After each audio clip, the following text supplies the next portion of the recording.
Hello, comrades, and welcome back to the channel. We're going to continue reading from the collected works of Comrade Kim Il-sung today. This is a reading, as usual, by studyjuche.com, and today we'll be reading on organizing and waging armed struggle against Japanese imperialism. Thank you for joining us.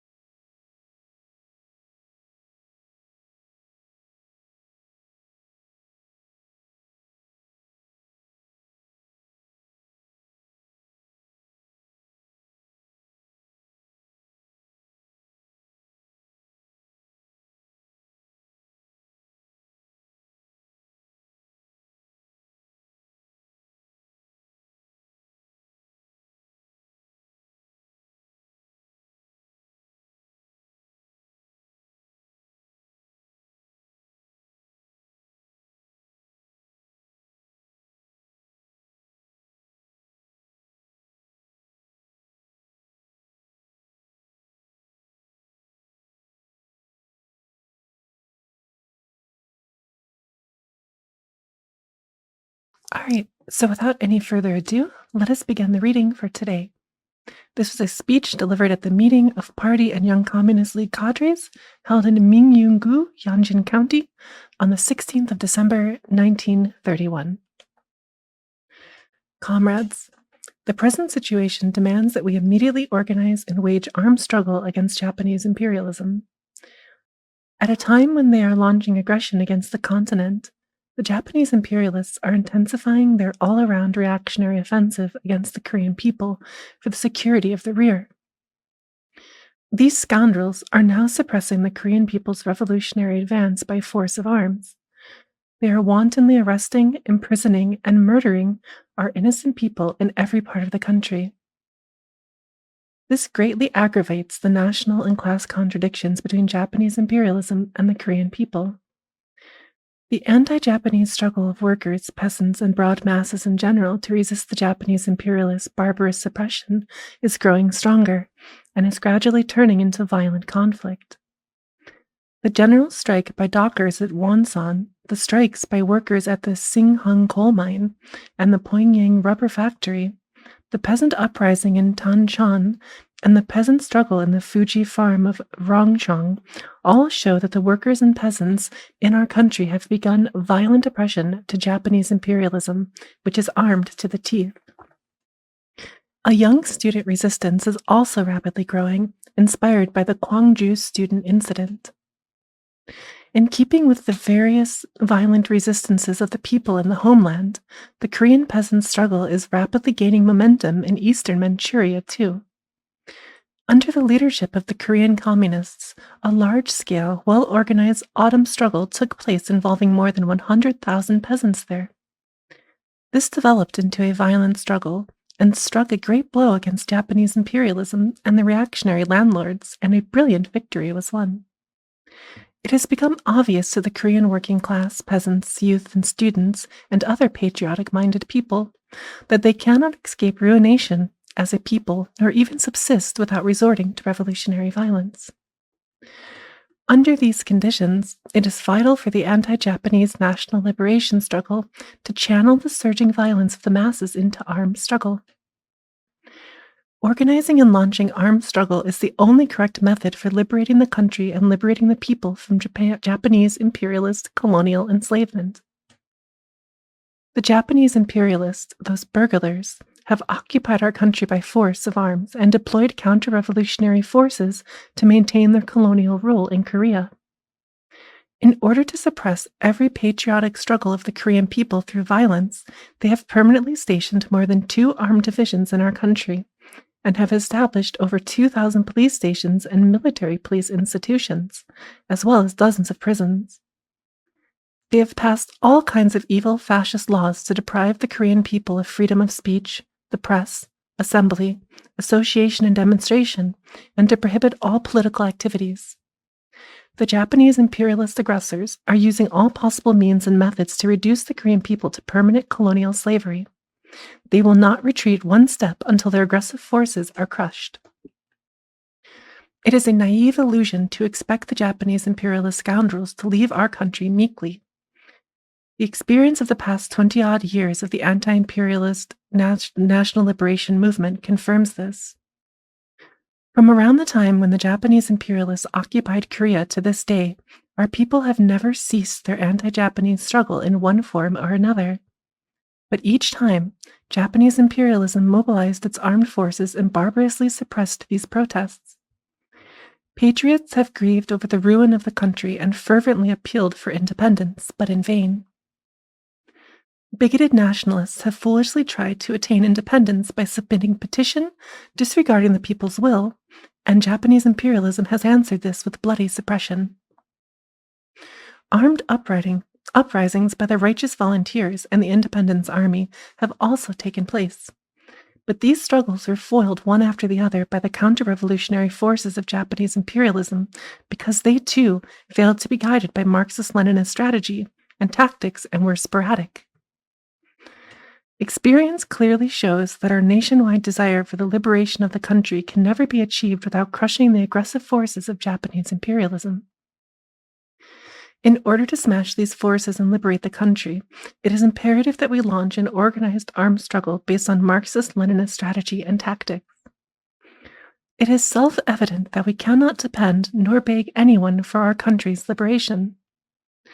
We must achieve the liberation of our country and our nation by our own efforts through armed struggle. Excuse me. Comrades, the present tense revolutionary situation, brought about by the Japanese imperialist occupation of Manchuria, urgently demands that we take up arms. Now is the best time to launch an anti-Japanese war on a mass scale by waging armed struggle. First, because the whole of Manchuria is in a state of anarchy, and Kuomintang rule has disintegrated and the Japanese imperialist ruling machinery is not yet established. Second, because the Chinese people have risen up en masse in their anti-Japanese struggle, thus opening up a great era of stormy revolution. Broad sections of the Chinese people are launching an anti-Japanese Save the Nation movement throughout their country against the imperialist occupation of Manchuria. Among the armed units so engaged, the progressive sector, led by the Communist Party of China, is small as yet. But we can turn it into a more vigorous struggle when we fight in unity with all the anti-Japanese armed units. The time has come when all should come out, weapon in hand, and dedicate themselves to struggle to liberate their country. Let us fully mobilize all the patriotic forces opposed to Japanese imperialism, irrespective of wealth, partisanship, and religion, whether nobles or commoners. We must guarantee that the whole nation participate to the full in the anti-Japanese armed conflict. Those who possess weapons offering weapons, those who have money donating money, and those who have strength dedicating strength. We must support the national liberation struggle of the Chinese people against Japanese imperialism, our common enemy, and form a united front with them. In this way, we shall enjoy mass support not only for the Korean people, but also from broad sections of the Chinese people in Manchuria. Thus, we shall successfully develop the anti-Japanese armed struggle, enjoying as we shall the active support and encouragement of the two peoples. From now on, we must begin to organize armed units and expand and strengthen our own armed forces by arming ourselves with weapons seized from the enemy. If we use to our advantage the national and geographical conditions of Korean borders and the wide expanse of Manchuria, we can be victorious by weakening and smashing the enemy forces one by one, even with small forces.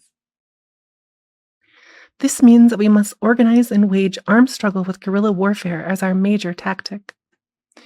Guerrilla warfare is a method of armed struggle which will enable us to deal heavy political and military blows to the enemy while preserving our own forces, and to defeat the numerically and technically superior enemy even with our small forces.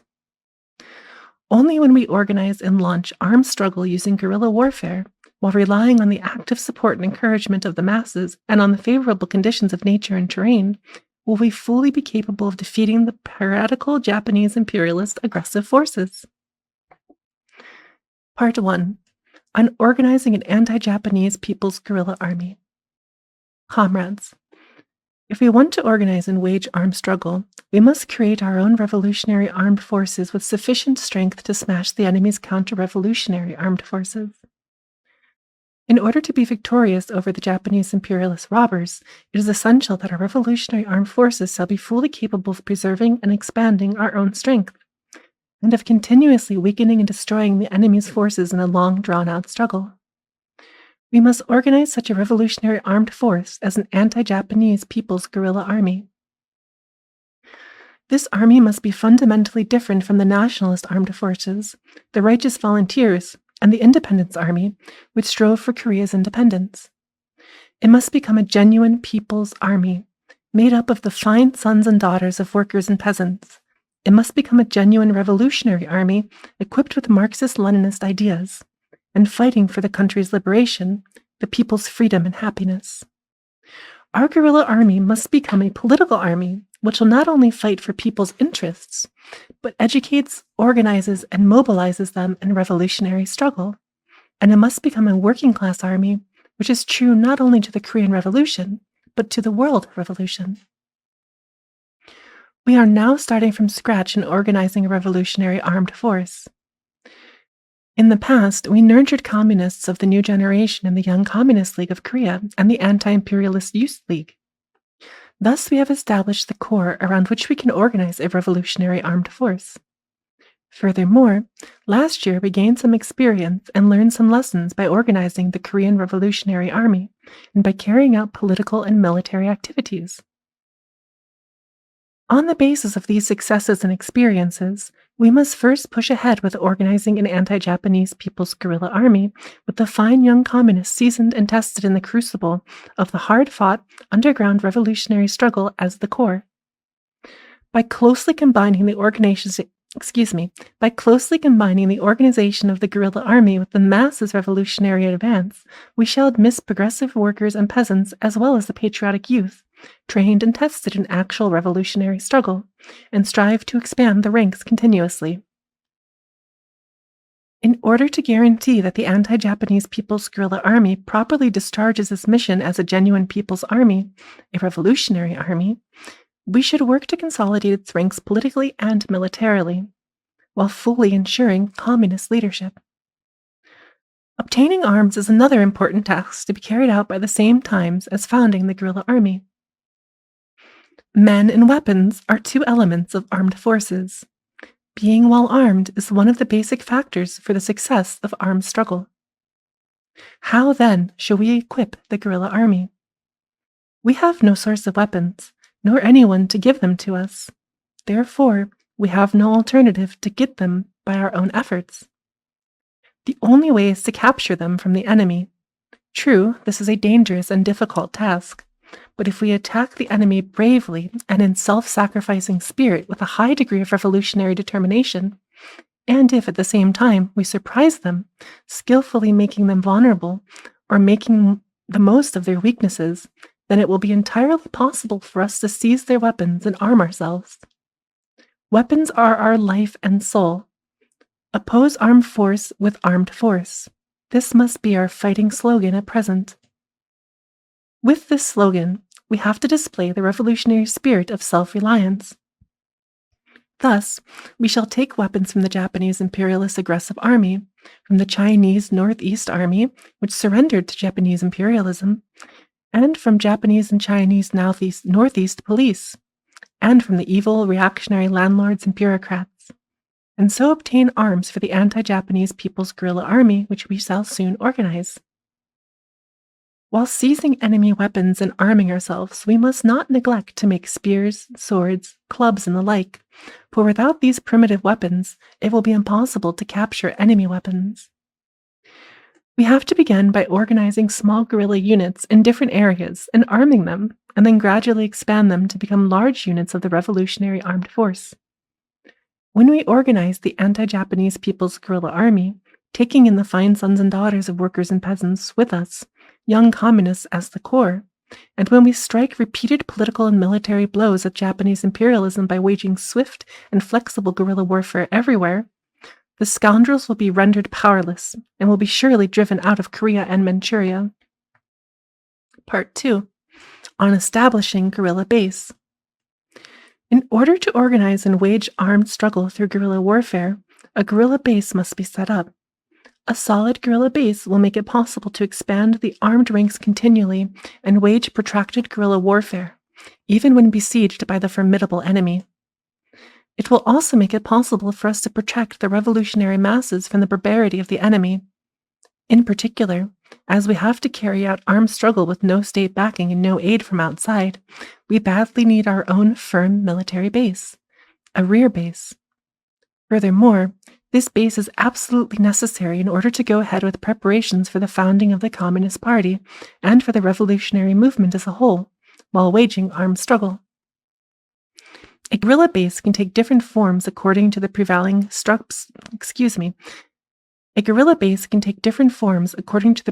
subjective and objective situation, that is, the environment, the conditions under which we carry out the struggle, and the degree of preparedness of the armed force. Our present situation demands the establishment of guerrilla zone bases in the form of liberated areas. Only when guerrilla zones, completely out of the reach of the enemy, are set up, will it be possible to protect the young revolutionary armed force and the revolutionary masses, and make successful military and political preparations for carrying on the anti-Japanese national liberation struggle as a whole, while concentrating on armed struggle. Excuse me.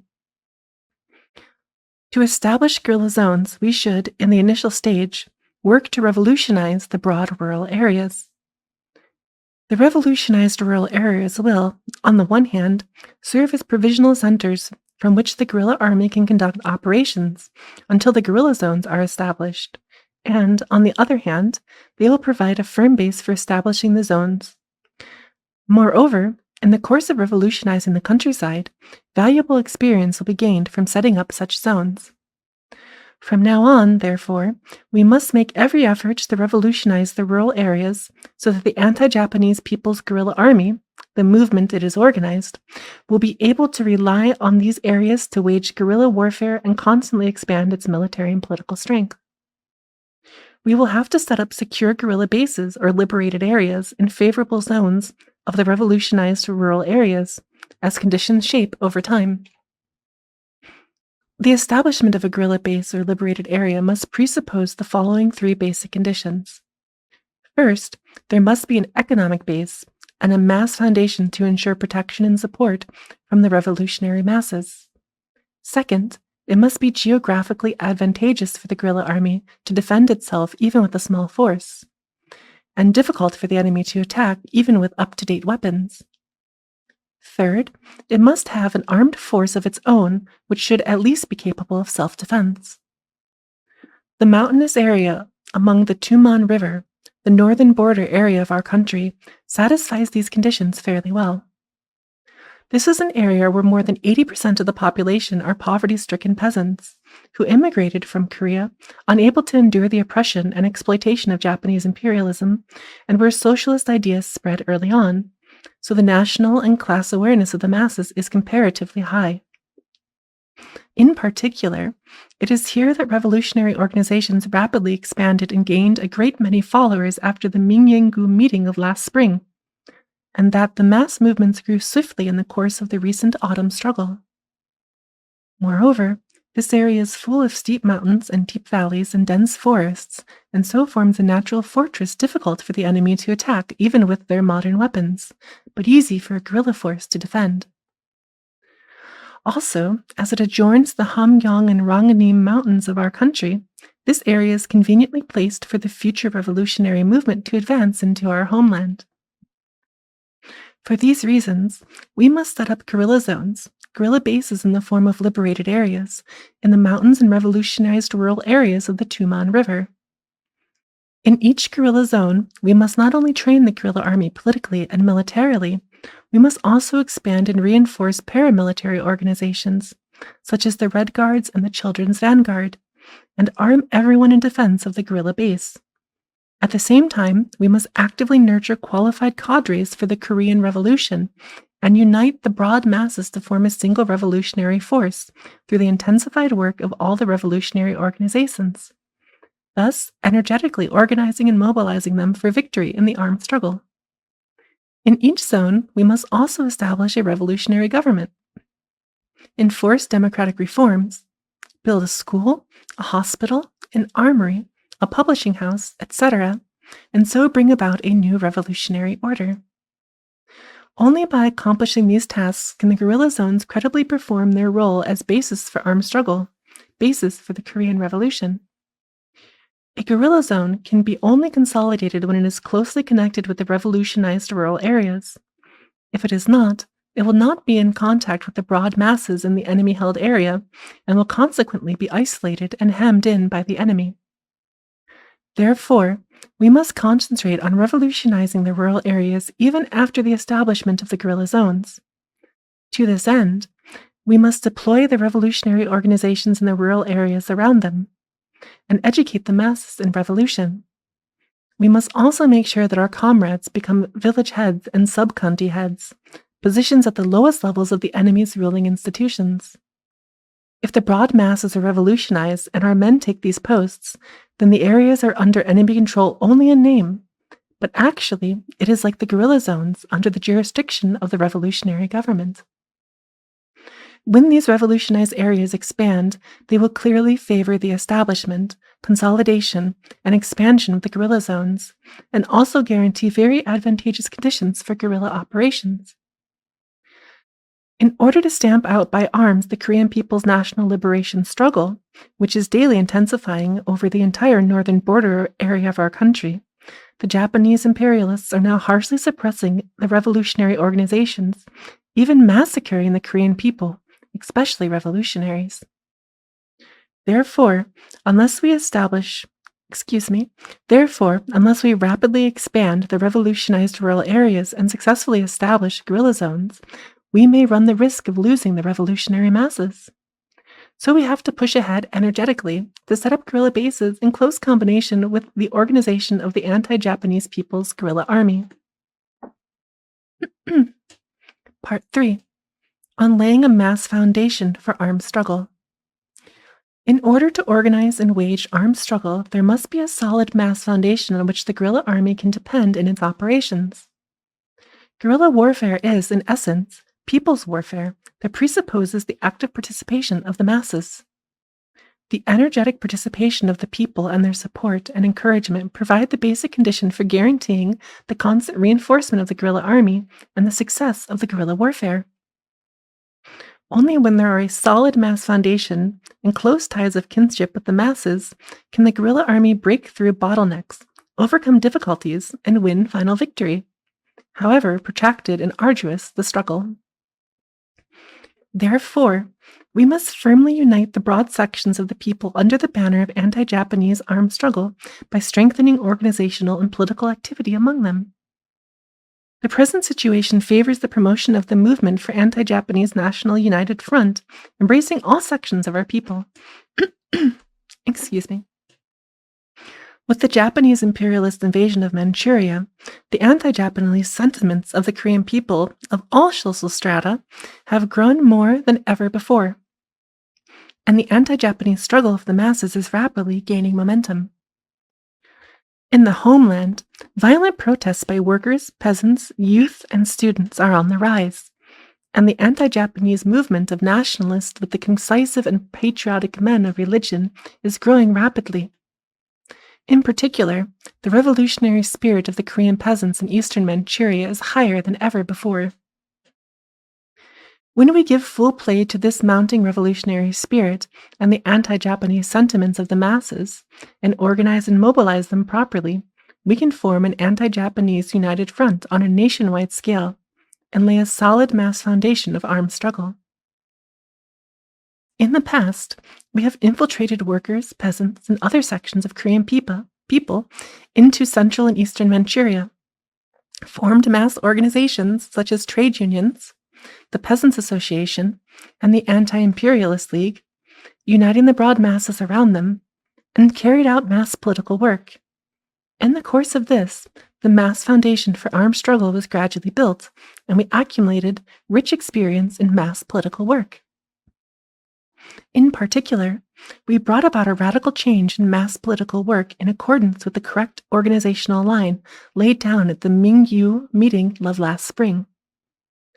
As a result, we revolutionized many rural districts all over the northern border of our country and in eastern Manchuria, and, basing ourselves on this success, led the recent autumn struggle to victory. On the basis of these successes and this experience, we must in future go among the broad sections of anti-Japanese masses, workers, peasants, youth and students, intellectuals, petty bourgeoisie, non-comprador capitalists, and men of religion, and strengthen the work of educating, awakening, and uniting them in the revolutionary organizations. In this way, we shall lay a solid mass foundation for the anti-Japanese imperialist armed struggle.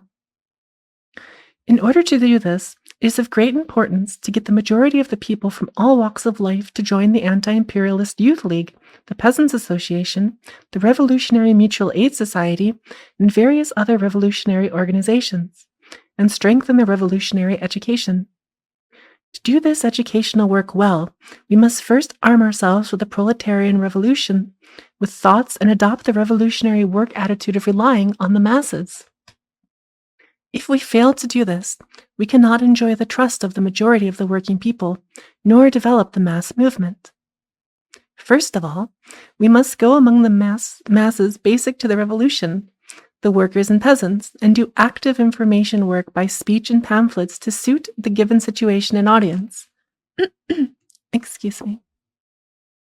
In due course, we must bring the progressive elements among them to class awareness and train them to be revolutionaries. And we must ensure that they revolutionize their families and villages and wider rural areas.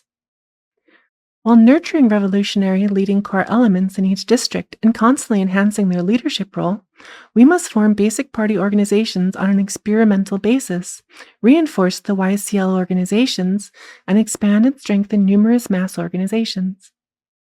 In the rural areas, in particular, it is necessary to strengthen the Peasants' Association, the Revolutionary Mutual Aid Society, and the Anti-Imperialist League.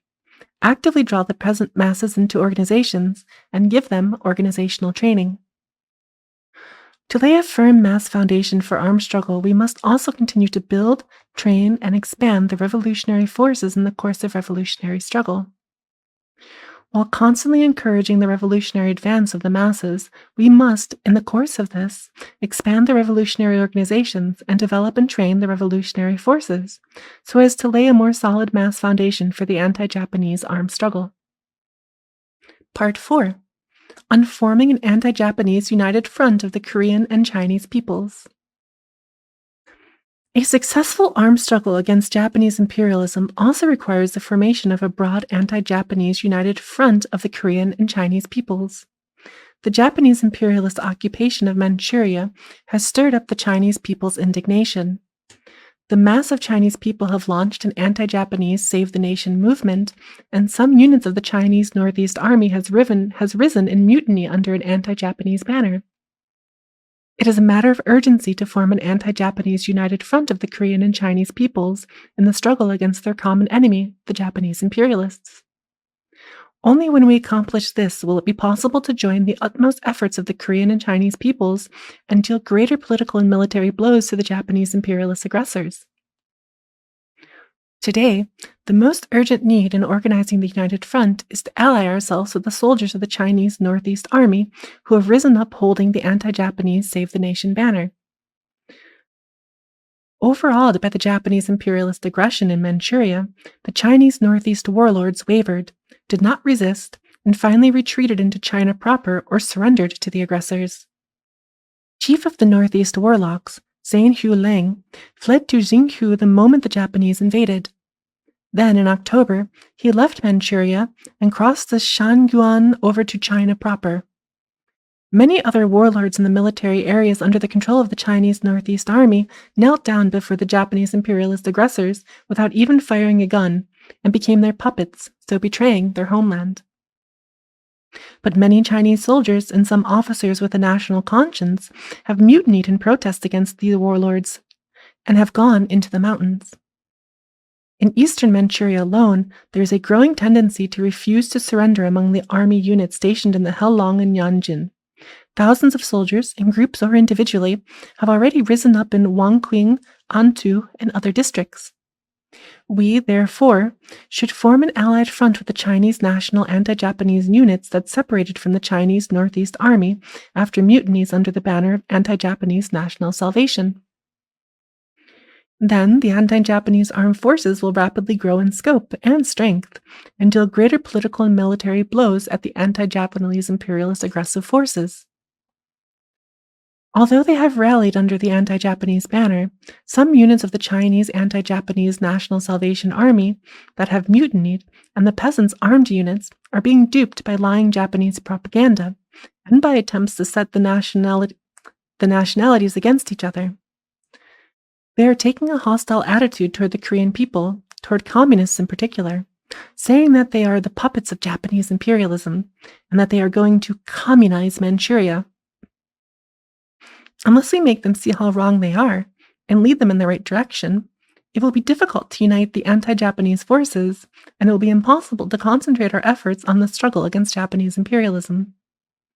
Therefore, in order to expose the Japanese imperialists' lying propaganda against us Korean communists and their stratagem of pitting the nationalities against each other, and to cement the military unity of the Korean and Chinese peoples, we must do our utmost to form an allied front with the Chinese nationalist anti-Japanese units.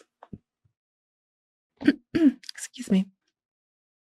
To do so, we must, first of all, make bold approaches to the Chinese nationalist anti-Japanese units and strengthen the work among the soldiers. Though these units of the nationalist army are not steadfast because of the vacillation and class limitations of the upper ranks, they constitute a big anti-Japanese force. We must help them to overcome their vacillation and dual character through struggle, while actively encouraging their anti-Japanese element. At the same time, we must bring the rank and file, the basic masses in the anti-Japanese units, to national and class awareness, and thus actively lead them into the anti-Japanese struggle. In forming the Allied front with the Chinese nationalist anti-Japanese units, our basic principle must be to form a united front with the rank and file, and, firmly relying on this, a united front at the top. The top ranks of the anti-Japanese units are made up of warlords of landlord and capitalist origin, and so they constantly waver in the anti-Japanese struggle, whereas the absolute majority of the rank and file are from the worker and peasant masses, and they can play an active role in that struggle. Therefore, we must first direct our serious attention to going boldly among the masses of anti-Japanese soldiers and to forming an allied front with them. Only when we base ourselves on a united front with the rank and file and forming a united front with the top ranks will it be possible to help them to overcome their vacillation and irresolution and soundly push forward the movement for an anti-Japanese ally front as a whole. However, we should not neglect contact at the top. An army is a group with a strong esprit de corps, commanded by superiors. So, if we boldly contact the high-ranking officers of the anti-Japanese units and win them over first, this will be a great help in forming an anti-Japanese allied front. As an organizational step for winning over the Chinese nationalist anti-Japanese units, we must organize special detachments in the Wangqing and Antu where they are concentrated. These detachments must strive to win over the anti-Japanese units so as to expand our armed forces and, at the same time, must step up organizational and political activity so that the units can take an active part in the anti-Japanese struggle. As we have said before, we must strive to form an allied front with the Chinese nationalist anti-Japanese units, and at the same time, organize the anti-Japanese People's Guerrilla Army unit in each country. If we do this, we shall be able to forge ahead with the armed struggle against Japanese imperialism, the common enemy of the Korean and Chinese peoples. Part 5. On strengthening the work of the party organizations and the Young Communist League. Comrades, for the successful implementation of our important task, it is imperative for us to establish basic party organizations in all areas and strengthen the work of the YCL organizations. We achieved no small success in improving and strengthening the leadership of the YCL and of other mass organizations in accordance with the decisions of the Mingyu meeting held last May. On the basis of this success, we must continue to pay careful attention to forming party organizations and strengthening the work of the YCL. Only when the vanguard role of party organizations is enhanced and the work of the YCL further strengthened can we successfully carry out all the tasks that will arise in organizing and waging armed struggle, and make sound organizational and ideological preparations for the founding of a unified Marxist-Leninist party. To establish the cadre of guerrilla army and the organizational backbone of the future Korean Communist Party, we must strengthen the life in party organizations. The organizational backbone of the revolution can only be formed through hard organizational training and practical struggle. Therefore, we must accept into the party as the grassroots those fine workers and peasants and progressive intellectuals who have been tempered in mass political struggle, and give them even harder party training. In this way, we shall bring them to be communist cadres who have a revolutionary world outlook, know no vacillation in adversity, and can be equal to any revolutionary task. At present, a very important task is to strengthen the work of the YCL together with that of the party organizations. Since party organizations are still weak, it is imperative to do good YCL work and keep on expanding its ranks. Only then can we ensure that we have a group of fine, new young communists who are not poisoned by factionalism and the filth of various kinds of opportunism, and establish the organizational backbone for party building more soundly. Not only that, but only when we reinforce these ranks can we found the anti-Japanese People's Guerrilla Army with fine young communists at the core and energetically organize and launch a mass movement to support and help the guerrilla army.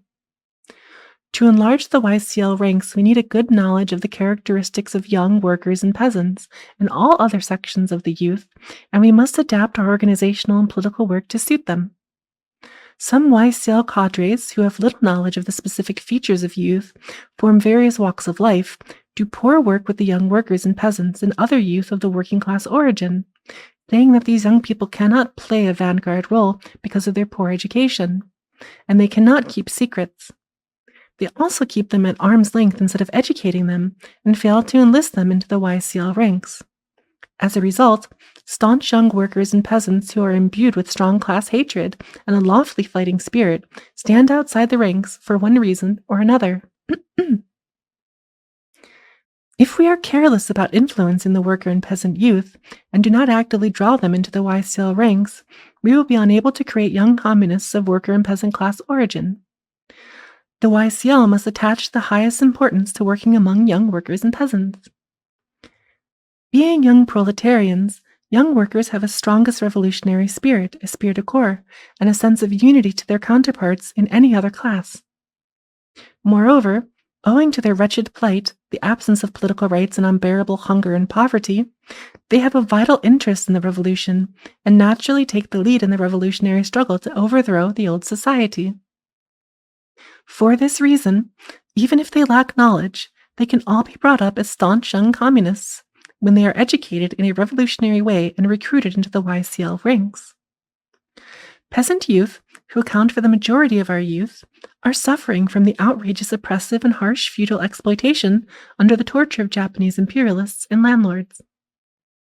Therefore, even though they are still backward politically and do not have enough organizational training, when their class consciousness is awakened and they are drawn into the YCL and other revolutionary organizations where they will receive a good political education, they will go hand in hand with the working class youth and credibly discharge their duties as the main force of revolution.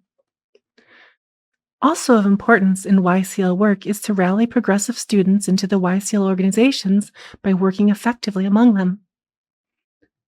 For they not only have a strong sense of justice and are receptive to progressive ideas and the trend of time, they also have a very strong feeling for the social reform and anti-feudalism which will strike off the shackles of the old society and be needed to build a new one. In particular, since students are subjected to the Japanese imperialist oppression of and discrimination against the Korean nation, their anti-Japanese sentiments are strong and their national awareness high. So if they are given a good education and organizational training, they will successfully play the role of pioneer by disseminating progressive socialist ideas, and educating and awakening the majority of workers and peasants, thus guiding them into the revolutionary movement. In reinforcing the YSL ranks, it is important to cultivate leading cadres from among the most progressive of the young workers and peasants in each locality. With the enemy intensifying their suppression, it is only these leaders in different areas that can educate the majority of young people well, expand and develop the YCL organizations to suit the demands of the advancing revolution, and lead them to play their vanguard role credibly. The YCL members must be pioneers in educating the masses and organizing and mobilizing them. Revolutionary work always begins with mass political work, which is a revolutionary's basic duty. The YCL cadres must acquire the revolutionary method of work, i.e., putting confidence in the strength of the masses and relying thoroughly on them, and advancing them in carrying out the revolutionary struggle. Comrades, whether or not we can realize the historic cause of our country's restoration by organizing and waging armed struggle and wiping out Japanese imperialism depends entirely on how we discharge our assigned revolutionary tasks. We are revolutionaries who are determined to devote our very lives to our country's restoration and to the victory of the cause of socialism and communism.